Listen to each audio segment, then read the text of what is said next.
Hello, and it's finally another race.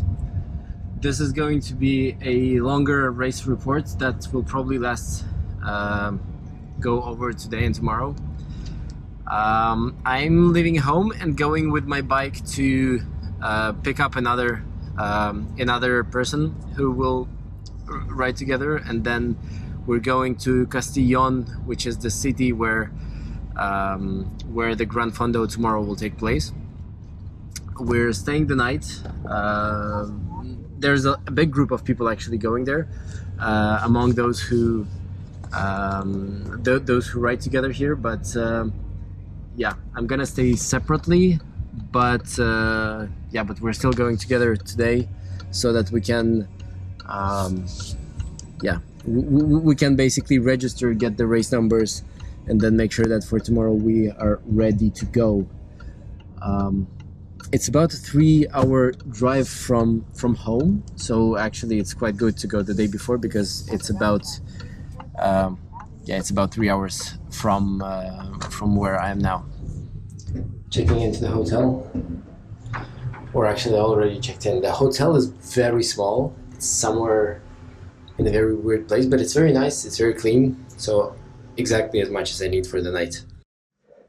Okay, and that's the room that I get to stay in today. It's 2 beds and a shower, pretty much as much as I need. The bike's staying here, I'm staying here, and that's what you get for like 49.50, less than 50 euros for the night.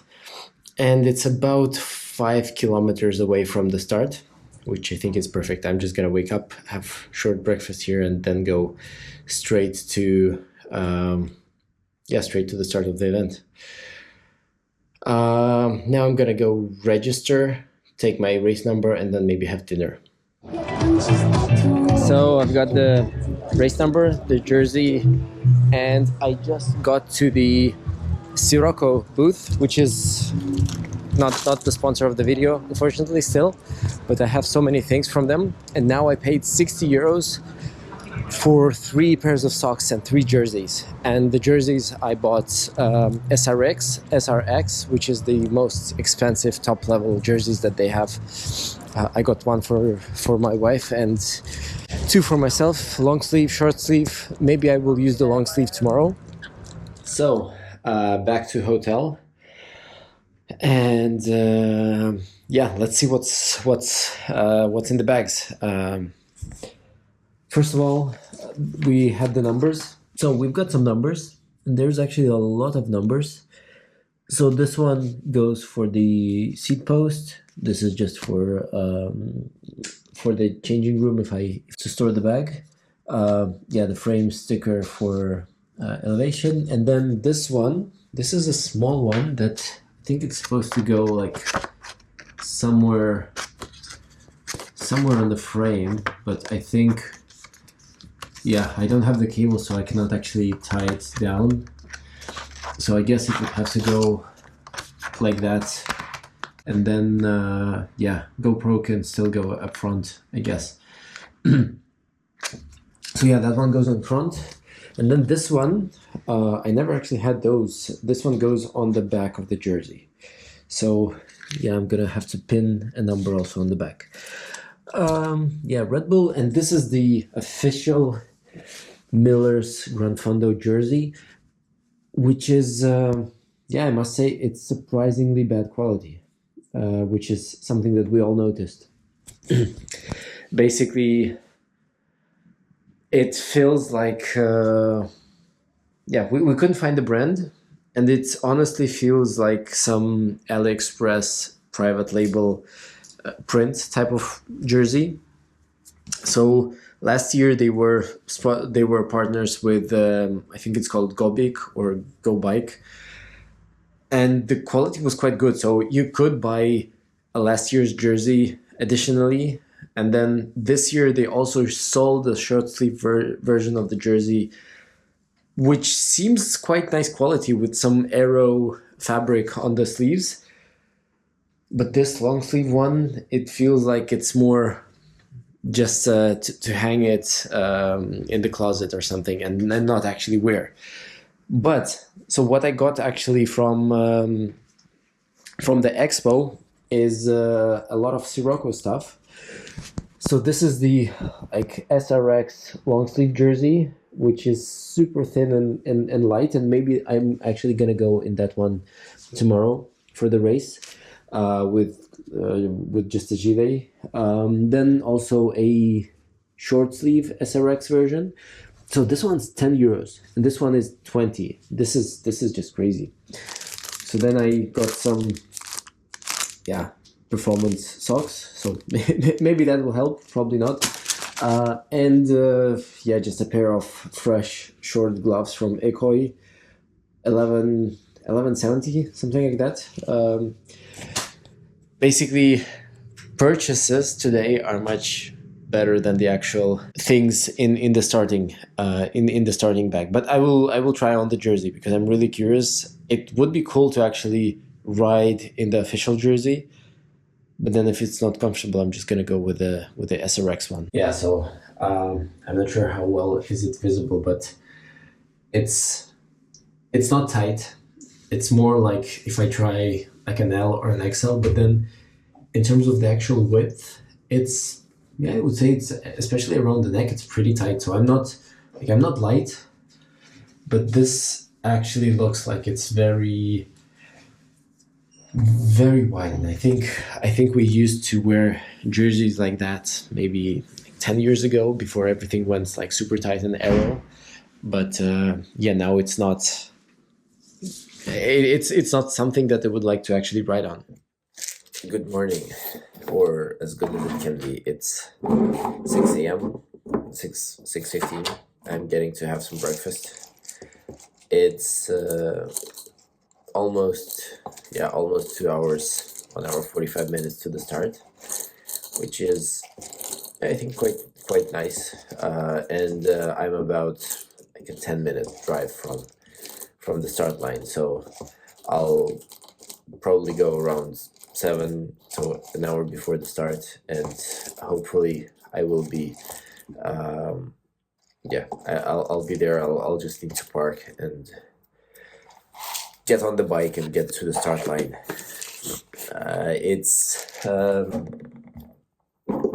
I didn't sleep super well, but I think the quality of sleep was actually quite okay. I was waking up once in a while, but with very distinct thoughts about that I don't want to oversleep. But then I think that in between I had quite good quality and relatively deep sleep. So I feel actually quite good for the race day.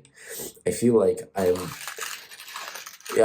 do feel like I woke up in the middle of the night right now, but at the same time I think it's I'm just gonna make a coffee, and then I'm gonna have some caffeine tabs before the start, and then I'm gonna be good to go. So for the event itself, I have 2 bottles with energy. I'm just having maltodextrin and fructose mixed in there with some salt. So 120 grams of carbs per bottle. And then I have 4 226ers gels. That is also another 220 grams of carbs. So 460 in total. And then I will probably have something solid on the on the stop, where I'll maybe grab a bar or something like that, just to have something solid in the stomach. And and then also I'm taking with me a couple of caffeine tabs.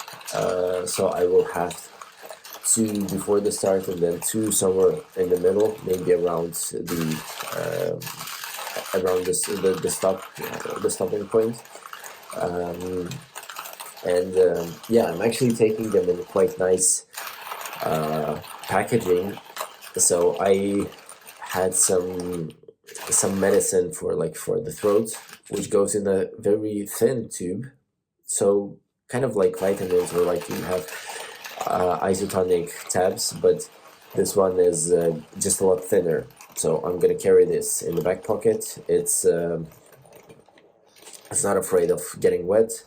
It has some silk gel in the in its cap, so actually it will keep the tabs dry inside. And then I'm just gonna put them in my mouth and then have that thing going. Yeah, so I'm not gonna film much more probably before the start, and then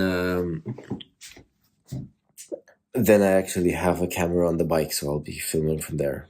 So the camera goes in front of the number, which is I'm not sure if it's good enough like that, but so this number actually carries the chip inside, and then the one at the back is going to be visible from the sides. So the heart rate monitor. And then I actually have a couple of sleeves with me today, but I'm not going to use them because I'm going to be using a long sleeve jersey.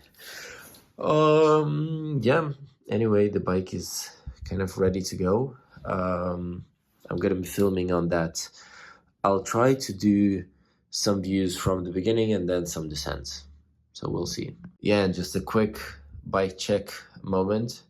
So of course I'm bringing camera with me, so we are not talking about as aero and as light, but still, if you can save somewhere, why not? So what I did recently is that I put these Elite bottle cages. They are carbon or carbon reinforced, I'm not sure, but so they're only 18 grams each. And then I got this super small mini pump, which is, this one is small enough that actually when you have a bottle, it actually gets behind it. So that one I'm just keeping on the bike. And that's the way to go. So because the ride is long, I don't want to get stuck for long. So I'm having 2 inner tubes inside TPU, so they're light, and then multi-tool just in case I need to do anything on the bike. But yeah, that would be all. Race day, once again. I'm out on the bike. You can already hear the voice of the announcer next to the start line. I'm about, maybe 300 meters from the start line. It's 20 minutes to go. So I'm just spinning the legs a little bit, just to get some blood moving, because it's quite cold so far.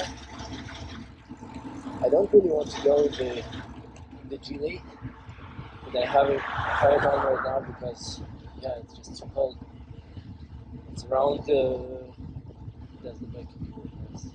it's around 10 degrees right now.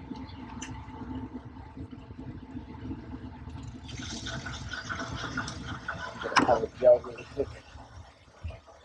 Yeah, so now it's around 10 degrees. It's gonna be 17, so really well compared to now. Everyone's warming up, and some people are actually also going from the hotel place where I stay, which is maybe a 10-minute ride. And here we go, the start of the event. Actually, just on the left, I have a guy that I know from Manchester. Shout out to Kostya, another Kostya. He passed me on the start on a white ribble, and then I only saw him once somewhere in the middle of the race. So the beginning was actually quite hectic, and the first 30k were quite flat, and I think we passed first 30 kilometers in about 50 minutes or so. So it was just a huge peloton from the start that at first it accumulated over all of the roundabouts, and more and more people grouped together. So on each roundabout we braked a little bit, and then some people were sprinting out of the corners, and you can see a lot of people are actually passing everyone, passing me, because all the age groups are separated into different clusters when we start, and then basically everyone who is older, they start at the back, and then they have to pass all the peloton. A lot of these quite dangerous spots where there is some sort of island in the road, and then everyone needs to brake, and then everyone needs to actually go on one side of it. What's funny, you hear the bike computer beeping probably in the background. This is actually emails and Slack messages. So also shout out to all the colleagues who are solving some of the issues on Sunday. I do have some of the notifications on, and then as soon as someone starts discussing it, it's funny and beeping. Finally, we're getting out of the town, and the first roads that are that looked a little bit more relaxed, and now you're seeing the first climb that we started somewhere around 30k to go from the start. So finally, as soon as we started going slower, we got people are starting to separate from one another. And so finally we're starting to separate, which means that some people can go a little bit faster, a little bit slower, and then you at least see a little bit less people, and everything becomes just not as nervous as it did on the start line. What is interesting is you can see the guy in front of me. He looks huge.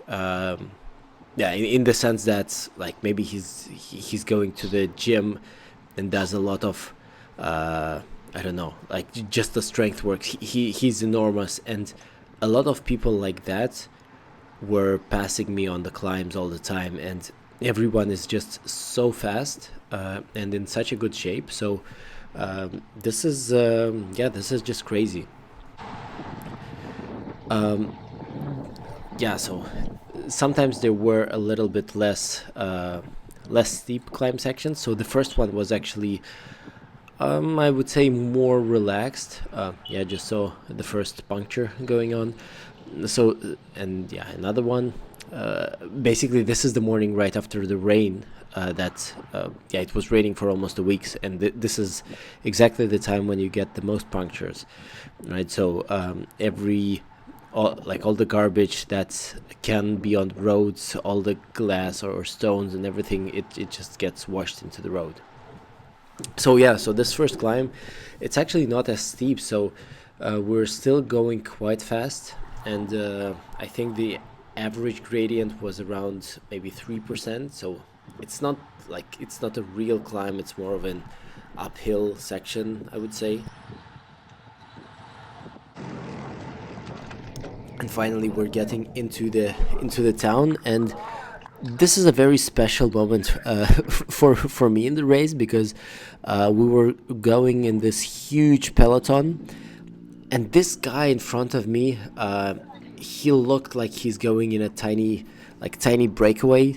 It's not a first group by any means. There is a lot of strong riders already up front, but this guy, he was just detached from the group, and then I went with him, passing, I don't know, a group of what looked like maybe 50 or like 100 people, and and I thought, like, okay, this is not that hard. So I thought, why not just try and go forward?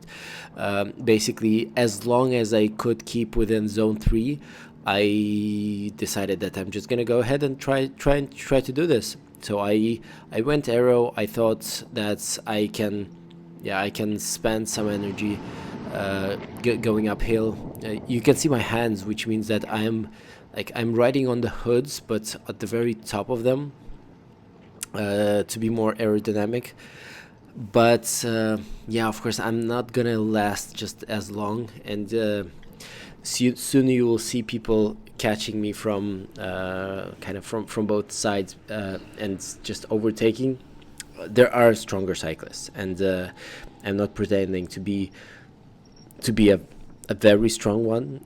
I did finish this race better than I expected, but as soon as we start climbing, there are people who are there's a lot of people who are 10, 15 kilograms lighter than me. And yeah, no matter what kind of bike you have, if you are 60, 65 kilos, there's just a lot more watts per kilo. And as soon as the road goes up, like plus 5, 7, 8% and above, there's so many lighter people that just go forward. And yeah, I got caught, and I wasn't going to fight it back, because it doesn't really matter. At this moment we are at about kilometer 40 probably. So yeah, I just thought, I'm gonna stay with this group. I'm not gonna let them completely go, but then I'm also not gonna push it. And yeah, and this was eventually what I just did for this period.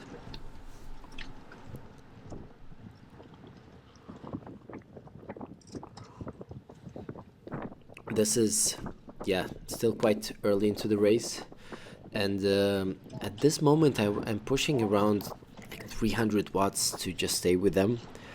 So yeah, the group is quite strong. I averaged for this climb maybe around, yeah, to 260 to 170 watts, which is closer to maybe 3.5 watts per kilo for me. Yeah, but going with people on that ride, it actually felt like there is a lot of pushing and a lot of going quite hard for short periods of time.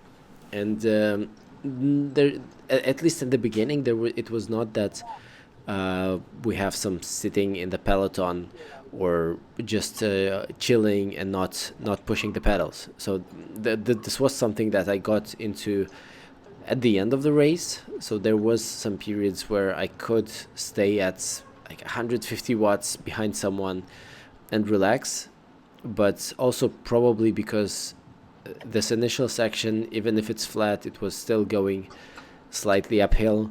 Yeah, it was hard. And on the left we see another white canyon, but on a Shimano group set. I noticed the guy that we're riding basically the same guys, but the same bikes, but on different brands. And yeah, now we're getting close to an interesting section that I saw it on the map, but I couldn't understand it. So there was a loop that was crossing itself, but actually it was yeah, it was just a tunnel, and then we go through that, and then over it. As you can see, it's super wet, and there's some waterfalls that we were passing later in the day. But yeah, this this part of the ride became more and more wet, and we encountered more puddles.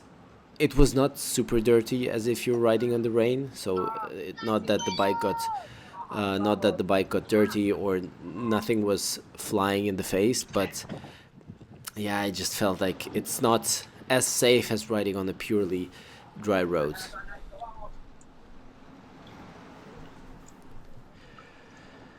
So now, yeah, I'm just gonna pause and let you enjoy the views, maybe in some sense. So we're climbing, we're going quite hard, but again, it's not that fast and not that steep. So yeah, this was the part where it's also nicer views, but the roads are so wet in places that you're just paying attention to not, yeah, to not get into anything that can puncture your tires.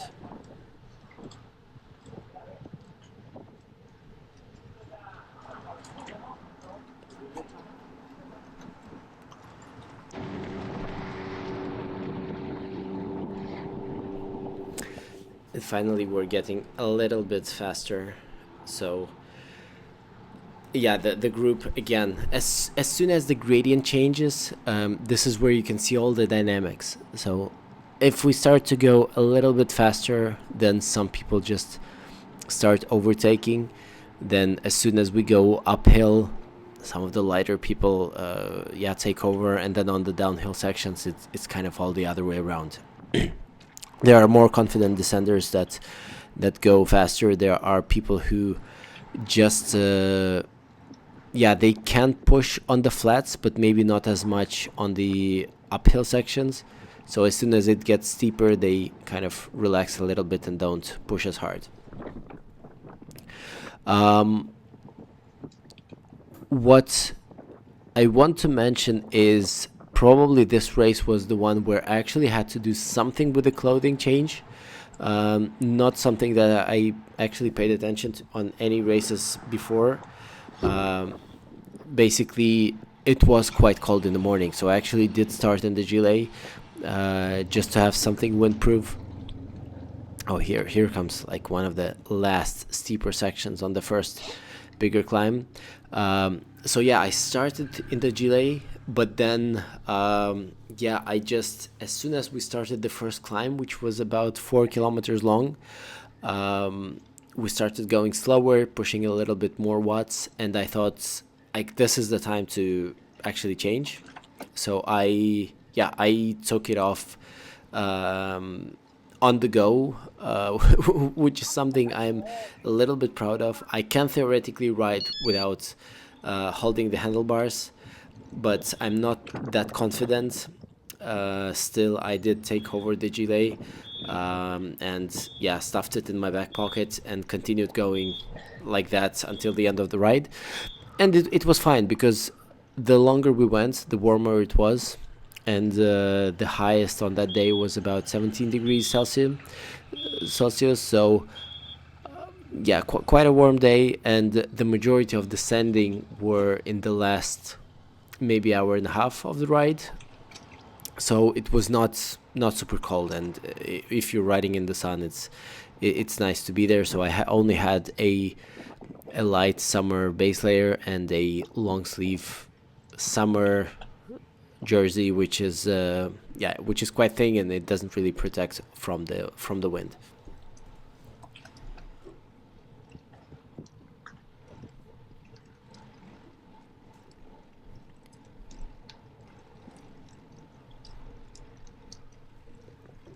And finally, we're approaching what would be the top of the first climb. After that, there would be about I think about 15 kilometers until the start of the second climb, or the second. This is how I counted. My bike computer said that there was 16, but I would say there was maybe two and a half climbs, and the second one was actually the biggest.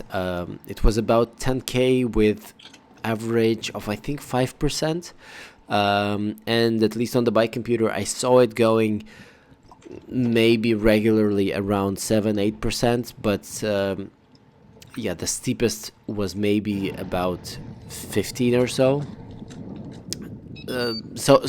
But that was maybe for a moment. The majority of the climb was actually not super steep. But anyway, finally we go over the top of the first hill, and this is something that that is highly emphasized in our club where I train with Purple Patch Fitness. So managing terrain is key.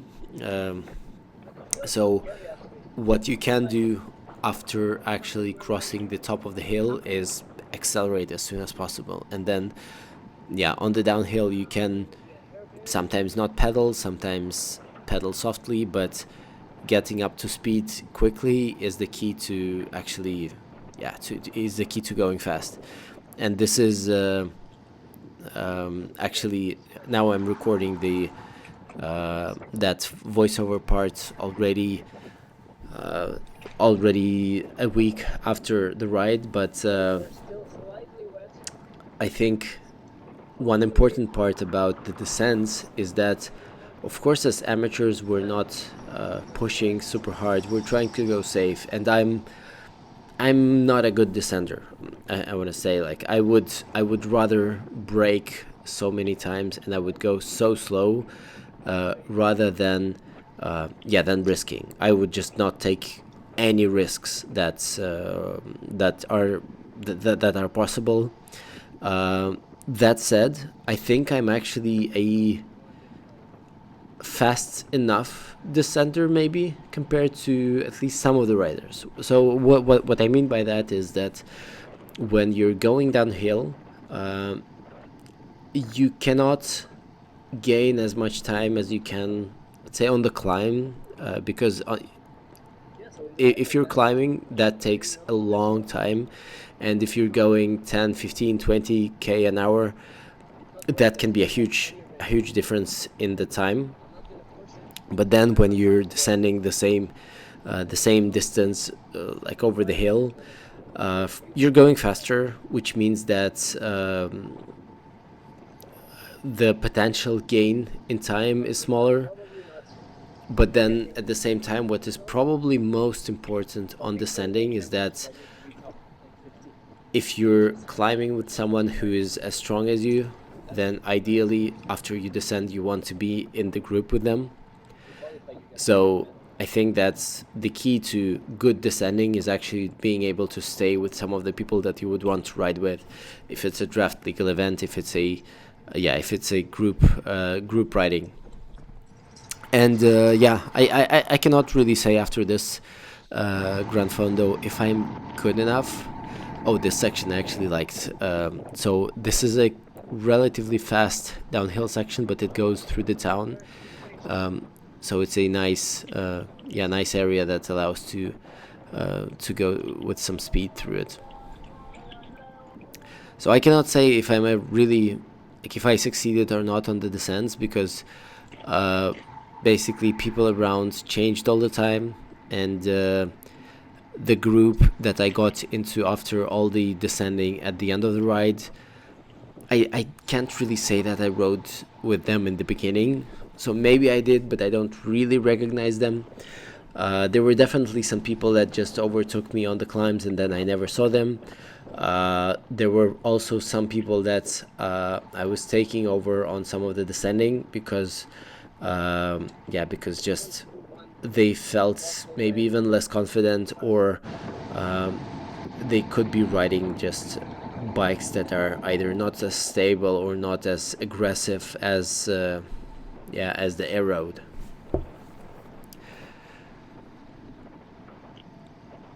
And the views on the downhills are the most amazing, but this is also when you cannot really enjoy them as you ride them, and much more you can see when you watch the footage yourself after the race. I'm back home. I think maybe I messed up the video a little bit. Um, so the GoPro died, and it died even before the biggest uh, the biggest climb of the race. So I just noticed it stopped turning on. I'm not sure why it turned off so quickly. Basically, it's recorded a little bit over an hour, and it did last like a couple of hours before.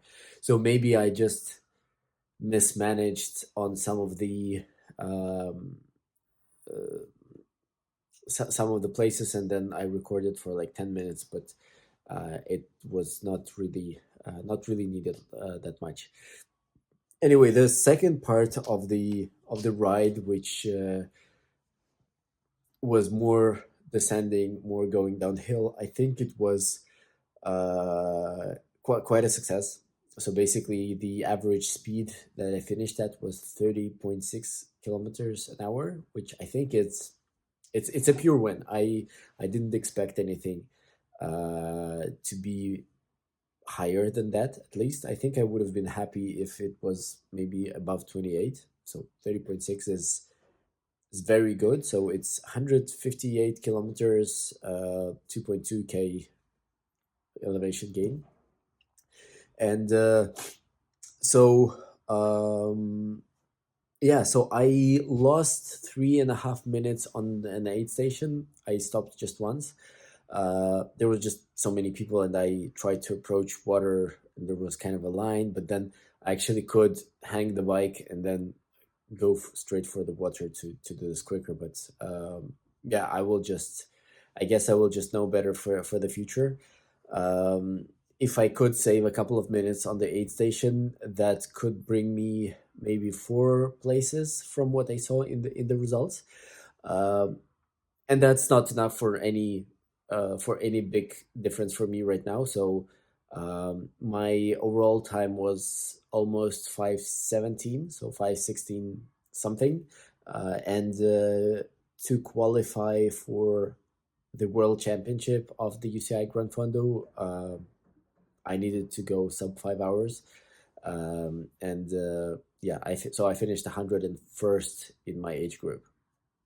Very strong field, very strong people in all ages, shapes and sizes, genders, overtaking on the hills and everywhere. So everyone is super strong. This is so good to see. So interesting that yeah, the quality of the field is so high here, and yeah, so the descending, and especially maybe around the middle of the race, was somewhere what was kind of sketchy, because there was a lot of wet roads, and yeah, there was like a lot of straight descents where you may have some puddles and then like a U-turn, and or like a narrow hairpin, so you're entering that with wet tires, and then there might be a lot of small rocks, so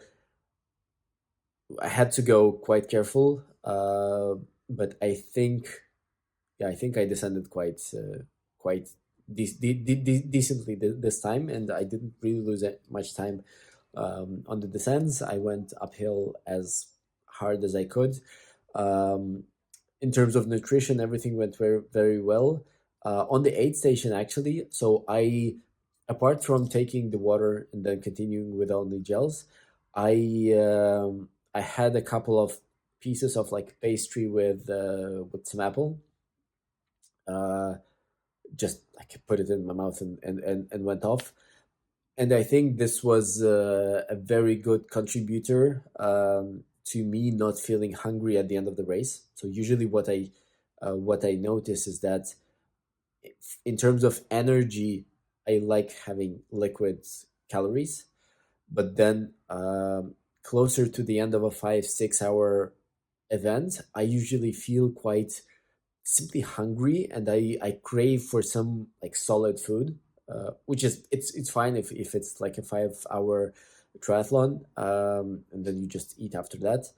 But this time yesterday, I didn't have this feeling of hunger at the end, and I think it's because I just had something solid on the aid station, like about in the middle of the ride. And yeah, so that's kind of it. So I hope I will learn from this experience better, and in terms of the video, I will not shoot as much, maybe as frequently in the beginning, so that there's something left for. Basically, I wanted to also include some descending, and maybe something closer to the finish, but um, yeah, but we have what we have. So the next big ride will be Aitana Tour, which there was a video from last year, and this year I will definitely be shooting more. Probably I will put the camera the same way as I did this time, but I'm looking for a way to actually put it on top of the handlebars so that it doesn't interfere with the race number. But yeah, I think I think this one is also good. Anyway, like the video, please. Subscribe to the channel if you haven't already. And yeah, let's see what I'll shoot next.